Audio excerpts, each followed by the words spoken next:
This is the round ahead, thanks to Coles. Nat Edwards, Josh Gabelich and Chad Wingard with you. Chad, the Easter Bunny pay you a visit on the weekend? Oh, well, the Hawthorn Bunny didn't pay me a visit on Monday. But yes, I made up for it for plenty of chocolates, so I feel a little bit better. Josh, you a chocolate guy? A little bit, but I don't even want to talk about that. I want to talk about these two because didn't our debate last week ignite a riot? Yes. I hope you've got something else in store for us this weekend. I know, I think the Dacos brothers made me look a little bit silly come Thursday night. But on that note, there is so much to unpack when it comes, of course, to round 7 and what is coming our way. 2 Anzac Day doubleheaders to look forward to. In particular, I'm looking forward to the night game, Fremantle and Adelaide on Saturday. It's the Saints hosting the wounded Premiers. Can they bounce back? The Giants and Dogs face off in Canberra. As we turn our attention to Sunday, will the Suns rebound after their shock loss to Richmond? That was a big one. And can the Blues make it 3 wins on the trot, or will the Cats' red-hot run continue? And of course, it all kicks off on Anzac Eve, Thursday night footy, thanks of course to Coles. This game between Melbourne and Richmond, geez, it's an intriguing one with both sides coming off wins. And Chad, I feel like the D's must have been watching the round ahead because they basically listened to what you said and they did it and they got their mojo back. Yes, I think all the Melbourne fans forwarded it to Goody, and you can just see here for the rounds 1 to 5, they were abysmal. And you think about their tackles inside 50, their pressure, which we spoke about, is their DNA of Melbourne, of what they were so good at. And you see 9, that was the average, 9 tackles inside 50. 27 tackles. That's off the charts. I would have to be close to some sort of record. And then you see the contested possession, which is what they're built on. It's what their list is built on. Average losing margin was 7.4, and they won that by a total of 18 on the weekend. So can they keep that up? And that's what they need to stick to. And of course, Chad, one of the beneficiaries from the way that they played up the field was Cozzy Pickett in attack. Those 5 goals were absolutely spectacular. The Tigers defenders are going to have their work cut out for him. Yeah, I think so. And he's actually playing a very similar role to Rankin. He's actually getting further up in the stoppages. He's averaging 23 disposals a game, over 2 goals. On the weekend, he had 24, 10 score involvement. So I think it's a smart move by Melbourne, putting him in the stoppages, getting him more involved because he's so potent. You see that he's still able to have this damage. And he's one guy that I think is the most, at the moment, is probably All-Australian for me, a lock. And as a forward. Ooh, I like that. So we're going to turn our attention now to Richmond. So you boys are going to go get up at the screen. And of course, they have won 2 games for the season, which, let's be honest, most of us wouldn't have picked at the start of the season. And Josh, there are several Tigers who have been, I guess, exceeding expectation. Well, now, we haven't spoken about them much because we don't expect much. They won 2 games in Adam Muse's first year in charge. They've already won 2 at the end of round 6. And right now, I think there are 4 Richmond players that are roaring, that are exceeding expectations. I want to start with Seth Campbell because I thought the reason to go to the footy this year was going to be around the 7 first-round picks from last November's AFL draft. But this guy's a third-year rookie out of Tasmania, and it's more than just the Simone Biles manoeuvres right now. Yeah, and remember, that was in the 4th quarter. He was absolutely exerted. And he's actually averaging 1.8 goals a game, which leads the team. And he's the number 2 rated player for Richmond. So it just shows how important he is in his role. Up to 11 goals, had a sensational start to the year, as has this next guy, Jacob Hopper, who made a big decision in 2022 to move from GWS to Richmond. Big, long-term, lucrative 7-year deal. Played just the 16 games in his first year at Punt Road. Only 12 last year. He's been crippled by injuries like he was at the back end of his time at the Giants, but now he's back to his best around stoppage. Look what he's doing at the coalface. Don't snooze on Jacob Hopper. And don't snooze on the next guy. Don't snooze on Toby Nankervis. For a long time, this guy's been an established force. But right now, he's rated amongst the top 5 ruckmen in the competition. And he's having an impact when they win. Yeah, and when they do win, obviously round 1 he took down to Koning, really was so pivotal, and I think he's a real barometer for Richmond. He leads by example, and that's the best captains I find. And like I said, as a leader, I expect him to really step it up because his physicality and his clearance work, his hit-outs is so important for Richmond. Now, Levi Ashcroft is the rising star favourite after round 6, but Sam Lawler, pick 1, is the number 1 rated first-year player according to Champion Data. He was your pick for the rising star when we had this discussion 5 or 6 weeks ago. Is he living up to the hype, Chad? Well, he's living up to my hype. I'm pumped. I'm feeling pretty cosy over here picking him as my rising star. But the reasons why he's averaging 1.4 goal assists a game, which is equal 8th in the competition. You think for a first-year player, the impact that he has, I suppose, kicking forward, and he's averaging 1.2 goal assists. So he's hitting the scoreboard himself as well. When you see the stats here, he's super impressive. I hope that he can just keep keep it going. Now, tomorrow night, we're going to see another rising star contender in Pick 6. Harvey Langford go head-to-head on the MCG. Anzac Day Eve. It's a cracking game always. And Harvey Langford, Jad, across his first 5 games, he looks like a 250-game player. And that's pretty hard to say and pretty hard to do. I mean, he's got some guys in there that make him, I suppose, look very good and look very comfortable. I think he's in a team that's both teams are struggling. For them to step up, I suppose, in their first years, and I think for him in particular, Langford, that he's got a position that I think is going to be in the future. The guys are going to get older, and I think he's got some really good people that are going to mentor him. Love Xavier Lindsay, but Nat, I love Harvey Langford. Oh, I know. He has settled in seamlessly into that Melbourne lineup. Cannot wait for that match. Anzac Eve, of course, at the MCG to Anzac Day now. And Collingwood and Essendon will go head-to-head for the 30th time, the anniversary of this Anzac Day clash. We're going to talk about that a little bit later on. But all the talk so far has been about the Bombers' ruck situation, obviously with Nick Bryan and Sam Draper going down with season-ending injuries in the last couple of weeks. It now leaves the door open for a soon-to-be 37-year-old in Todd Goldstein to step up and shoulder the ruck duties there. Ruckman to the rescue. And Chad, my question to you though is, can you really rely on a 37-year-old for the next 18 games of the season? I know he's a superstar. He's the all-time leader in hit-outs, and he's got the record for the most hit-outs in a game with 80. So he showed that he can be dominant. He's 37. But he is 37. I think any person who's 37, you can't rely on him. It's durability. I think that's where it's going to hurt him, and I think they need some sort of backup plan. I think, Josh, you might have the answer. Well, I think they're going to have to look at the mid-season rookie draft, Chad. They've got 3 spots right now because clearly no Nick Bryan, no Tom Edwards, and now no Sam Draper. Braden Crossley's an obvious one. Yeah. I mean, he's the best ruckman in the VFL. Been that for some time. Cult figure. Cult figure. That moustache is just quite incredible. Did a trial with the Western Bulldogs across the SSP. They overlooked him in the end. They've got a spot as well, but he's not the only one that Essendon are looking at. There's a South Sudanese ruckman at Port Melbourne, 22-year-old called Ajang Kwal Man, who's making a splash, and they've had some interest in him in the past. And Cooper Keogh's another one at Coburg who has had some interest from the Bombers as well previously. Okay, well, that mid-season rookie draft, of course, you can catch it live and exclusive on afl.com.au and the AFL Live app. May 28th, that is coming your way. But as I mentioned, it is the 30th anniversary of the Essendon and Collingwood traditional Anzac Day clash. And Josh, it all started in 1995 because that man on screen right there, Kevin Sheedy, had an idea. He did, and I got the chance to speak to him yesterday for a piece I'm writing. And footy was played on Anzac Day well before 1995. In fact, Kevin Sheedy played in a game in 1977 in front of 92,000 people at the back end of his career with Richmond. It was against Collingwood, and that, he told me, was where the seed was planted. But it took him the best part of 20 years to actually implement it. He went to Florida for an innovation course at Disneyland, of all places, there you go. in the early 90s. Dunk And it. that is where the traditional Anzac Day blockbuster was born, as well as Dreamtime and the country game. Now, he did spend some time in the Army, so he had to pitch this idea to the RSL, to the AFL, to Collingwood. Gubby Allen was involved. But in 1995, it exploded, and look at it now. It's the biggest game on the home and away fixture. No, it's absolutely huge, which is why we have put together our top 5 moments from the Anzac Day clash. Starting with number 5, this was last year, of course. Another blockbuster, another Jamie Elliott hanger, if you don't mind. The game, of course, was in the balance late, and Kyle Langford takes a mark with about 2 minutes left on the clock. He has a shot at goal, but he misses, so it ties everything at 85 apiece. And I think even Jamie Elliott dropped a mark late and left Pies fans to wonder what if.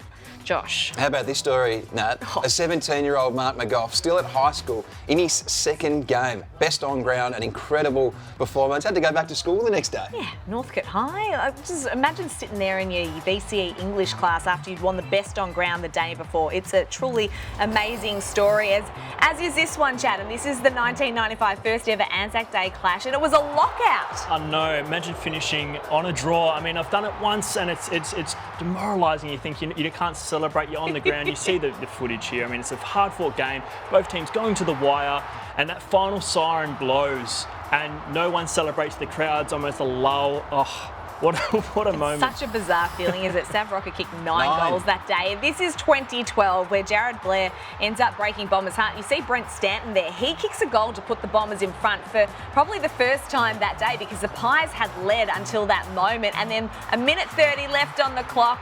Jared Blair, that toe poke off his shoelaces. And the Pies get the win by 1 solitary point. And of course, our number one has to be this moment. David Zaharakis, you star. What an iconic moment in Anzac Day history.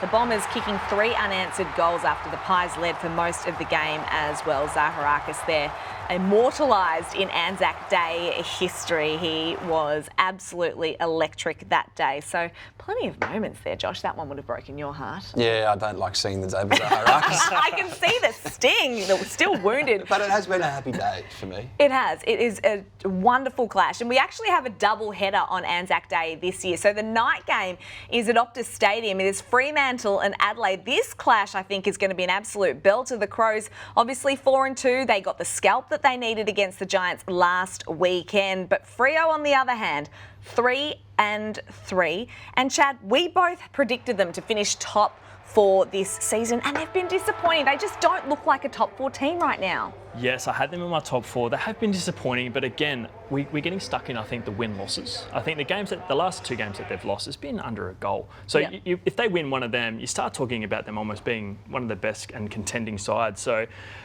I know the last week was a shocking loss, but they need to bounce back because again, if they win and win and win, it can quickly turn the tide. Is it the moments though? They're just not grasping it's the those moments and the scenario training. So that's where they're losing it. They're losing close games, and that means that you don't understand I suppose, when you need to attack, when you need to defend, and what is required from each position at each given moment. You two get really offended when your predictions don't start looking I'm backing good. it up. No, I know. And I called Fremantle pretenders, which I think some people took umbrage with. But this is their next 5 matches, Josh, because they need to get moving fairly quickly.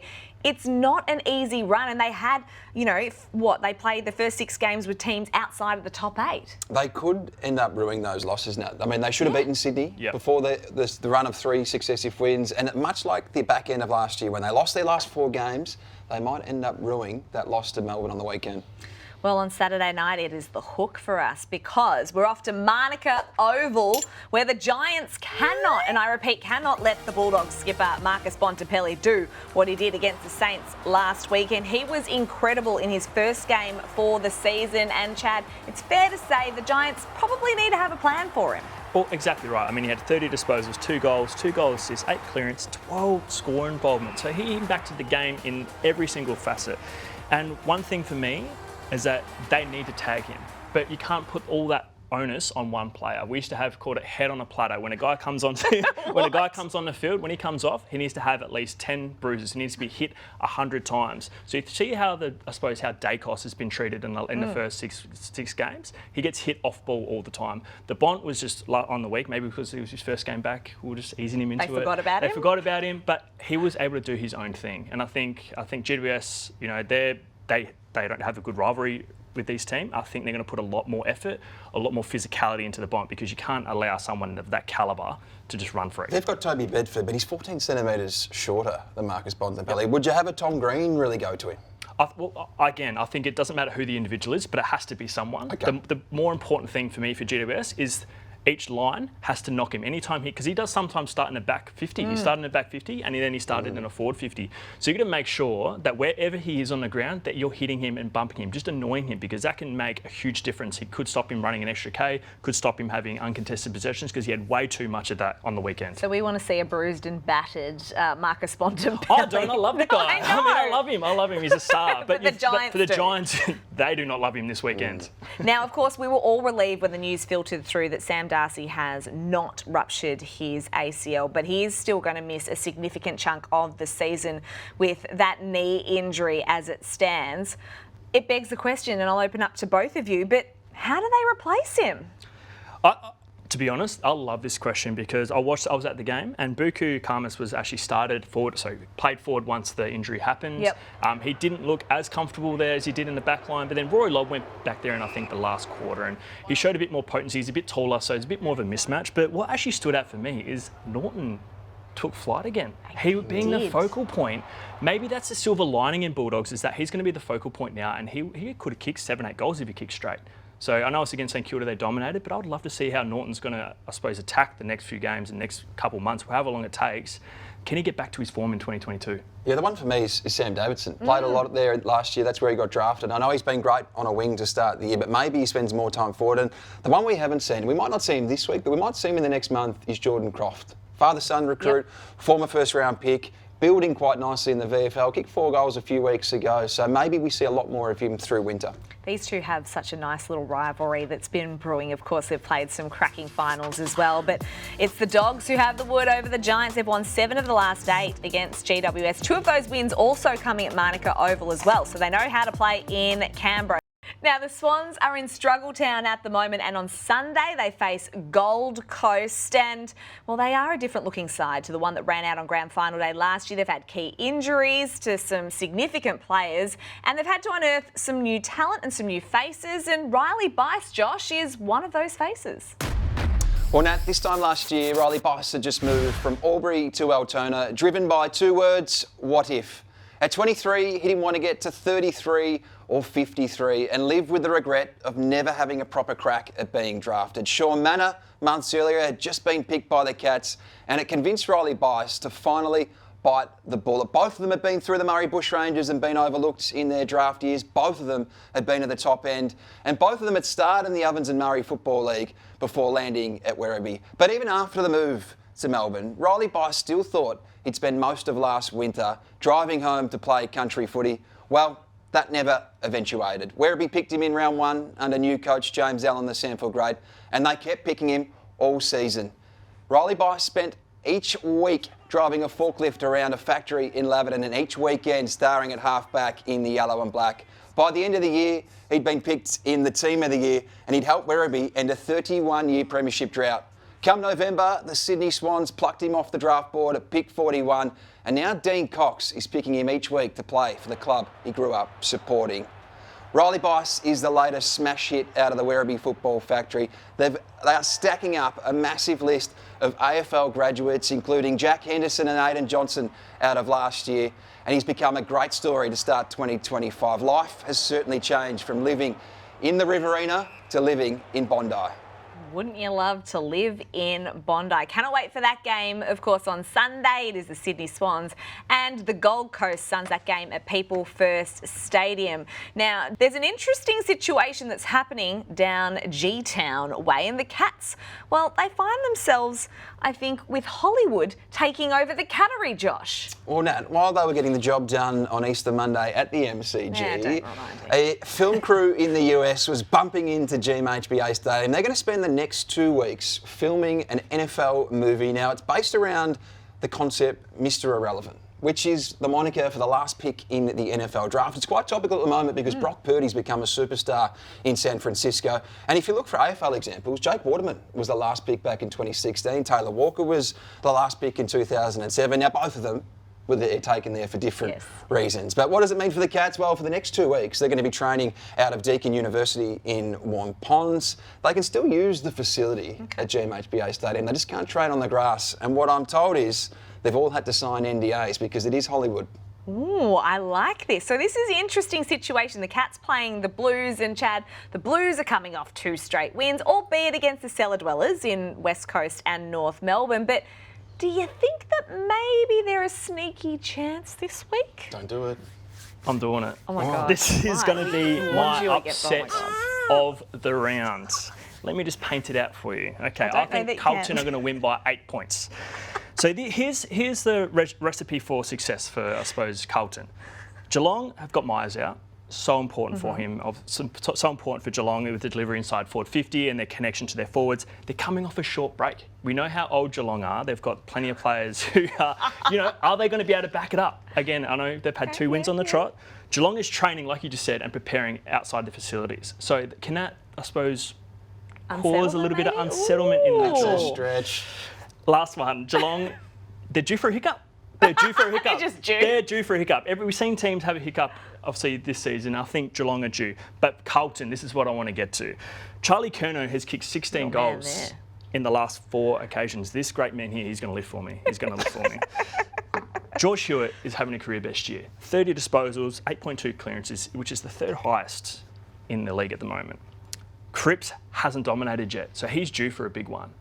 And last one, 2 wins in a row, confidence and momentum are going to get Carlton across the line. So maybe this, just bear with me, maybe I'm a little bit hurt from what Geelong did to my Hawks, and maybe this is a bit of payback from what they did. So Carlton, please do me a solid.